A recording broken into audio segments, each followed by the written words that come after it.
Hello. So today is Tuesday, April 7th. And I haven't checked in for quite a few days now, probably like 5 or 6 days. It was just checking in every day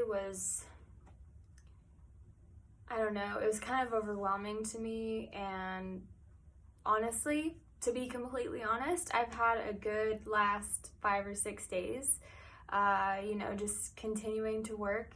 My health is good. My mom went to Missouri to be on our family farm, so she's out of the city right now, which is good, and she's safe. And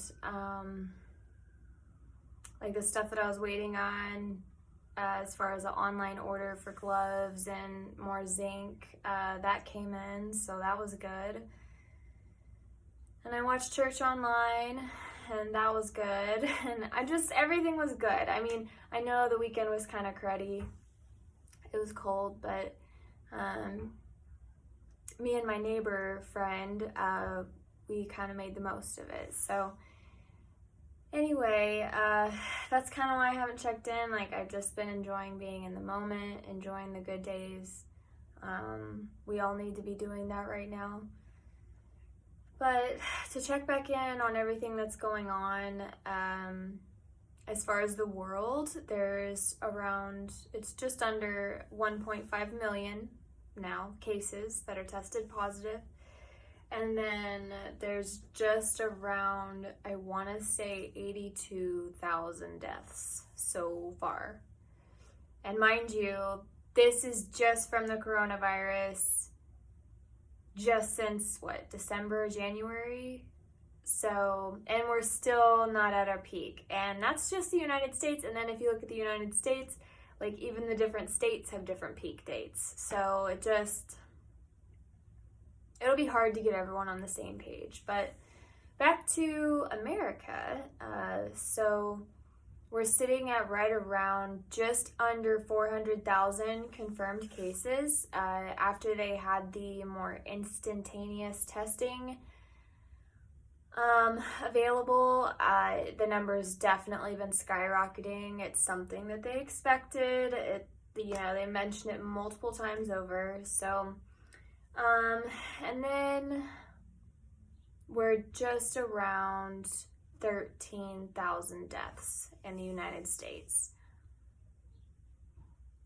just since January for the United States. So it's a lot of people. I continue to see videos of, either people who are sick and have survived, or have people who have lost their loved ones, because that's just it. Like, yeah, you think about numbers, but so for America alone, right, we think about 13,000 deaths.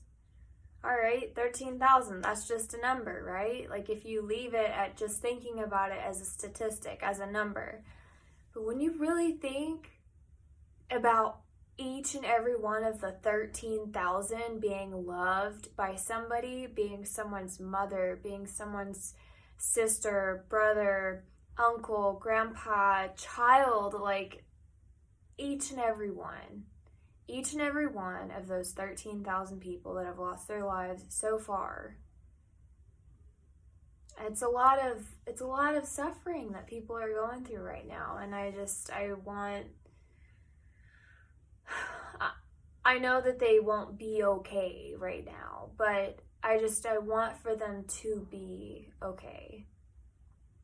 And I want them to keep having faith, and I want them to be able to heal and work through it and kind of reconcile the best that they can over time. Like, that's my hope for all of the people that are suffering and that have lost people and that will lose people. It's a hard time. Like, it's a really hard time, and it's definitely going to bring out the worst or the best in people. I mean, we're already seeing it, like on one end you see crime increasing and you see theft and you hear about all these things like just people trying to take advantage of the fact that we're scrambling right now as a whole world. I mean, scrambling, everyone's trying to like figure out what to do to save as many people as they can, and then on the other hand you have people that are, I mean, I saw this little Native American girl who was in her dress garb, like full dress. It was beautiful, and she was doing a healing dance, and that went viral, you know?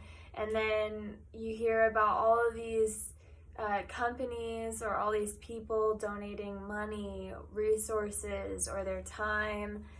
And you hear about these birthday parties for a 90-year-old where people drive by and honk and they have the signs saying happy birthday, and you know, like, so it's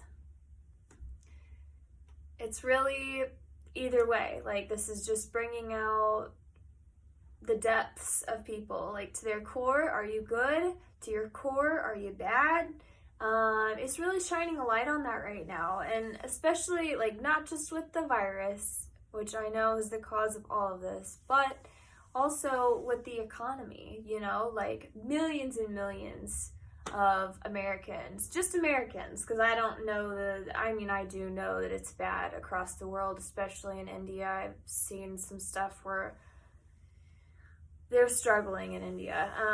But anyway, in America, just millions of people are going to be unemployed, and none of us expected this to come. Like, it wasn't a recession that we were expecting to hit, or we saw it slowly coming. Like, it hit us like a truck, and we couldn't have done anything about it, and none of the businesses could have done anything about it. Like, and that is one thing that they're reiterating over and over again, is that it's not the business's fault.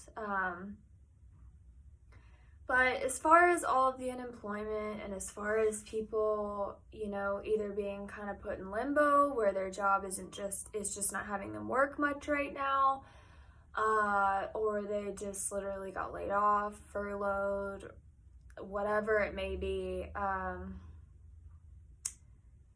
and then just like having to get through the unemployment, like to get through to the office it's been absolutely a nightmare for people, and obviously a broken system. I mean, I filed unemployment taxes for businesses for 1.5 years, so I'm telling you, I know these agencies, and I know that they're 40 years behind, and maybe, hopefully, this will ignite the government to invest in updating these systems, because it can be rough, and every state is different. So the federal government is going to get the $2 trillion relief package to each state. I think I mentioned this before, but to each state, and then the state is responsible for dispersing the money. So depending on how organized your state is, it's going to make a huge impact as far as when you're going to be able to get your money. Some states are completely smooth and amazing, ones that you wouldn't expect to be.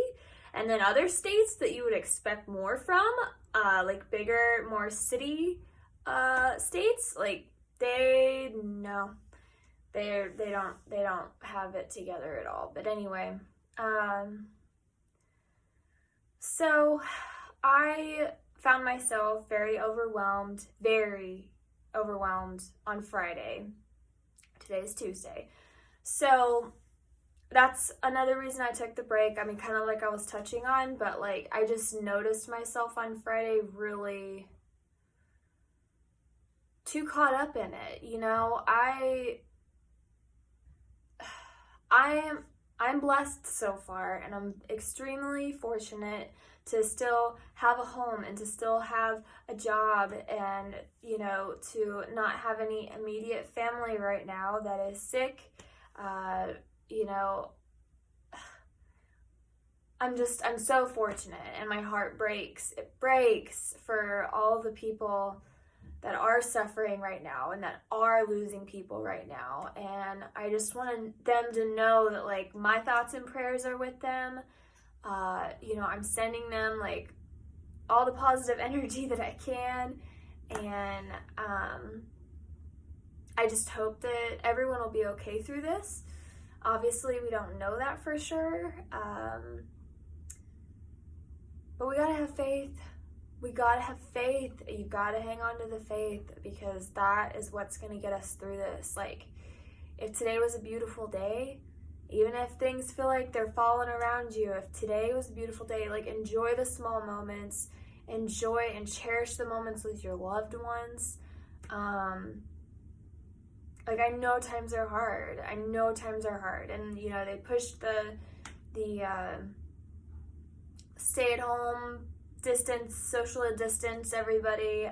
They pushed that to April 30th, and so it's gonna be by April 30th, which we don't even know if that is, like, it, because obviously it's not gonna be it, because that's when they're hoping everything peaks, is towards the end of April. Well, we're still not peaked. I mean, that means that we still are climbing. We still have more deaths. We still have more positive cases. And then what? So the end of April comes, and then what? Like, obviously, we're going to still have to social distance, because there's no other way to go about this. So everyone just needs to hang in there.